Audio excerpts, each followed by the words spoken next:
Court में, high court में सुनवाई हुई, 2 अलग अलग कोर्ट में सुनवाई हुई। आज हाई कोर्ट में हुआ क्या?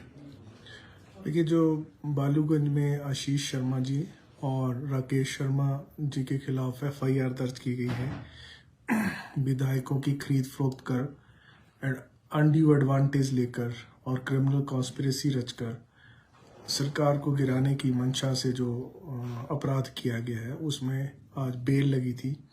उस बेल में कुछ देर तक बहस हुई तथा फिर माननीय न्यायालय ने कहा कि अभी क्योंकि इन्वेस्टिगेशन अभी प्रिलिमिनरी स्टेज पर है, जिसमें हमने कहा कि अभी इन्वेस्टिगेशन प्रिलिमिनरी स्टेज पर है, राकेश शर्मा को बुलाया गया था परंतु उन्होंने उस तरह से कोऑपरेट नहीं किया जो करना चाहिए था। और वो एक सब रिकॉर्डेड तथ्य है कि क्या क्या बातें उन्होंने कही और इन्वेस्टिगेटिंग ऑफिसर्स को भी धमकाया। ये सारी बातें हमने न्यायालय के ध्यान में लाई। तो न्यायालय ने कहा कि अब इस मामले की सुनवाई 26 को होगी और ये एक्यूज जो है वो इस मामले में इन्वेस्टिगेशन में जब जब भी बुलाए जाएंगे वो इन्वेस्टिगेशन ज्वाइन करेंगे। अब इन एक्यूज लोगों ने एक और पिटीशन डाली है जो FIR क्वैशिंग के लिए डाली है। उसमें अब अगली डेट जो है 26 तक रखी गई है।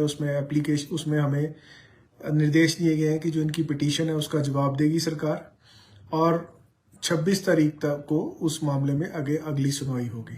तो इन दोनों मामलों में जो सारांश में मैं कह सकता हूं कि 26 तारीख के बाद ही कोई अगली कार्रवाई होगी। तब तक इन्वेस्टिगेशन जमानत की अवधि क्या 26 तारीख तक ही बढ़ गई है? हाँ, अब अग्रिम जमानत की जो अवधि है वो 26 तारीख तक बढ़ी है और अग्रिम जमानत की शर्तों के अनुसार उन्हें जब जब भी पुलिस अधिकारी थाने में बुलाएंगे या इन्वेस्टिगेशन के लिए बुलाएंगे उन्हें आना पड़ेगा। एक बात आपने कोर्ट में और भी कही है कि राकेश शर्मा धमका रहे हैं जांच अधिकारी को और कह रहे हैं सरकार 2 महीने की मेहमान है और वो आत्महत्या करने जैसा कठोर कदम उठाने की भी चेतावनी दे रहे हैं। देखिए, ये रिकॉर्डेड वर्जन है पुलिस स्टेशन में और ये हमारी जो आज स्टेटस रिपोर्ट फाइल की गई है उसका भी ये वर्जन है।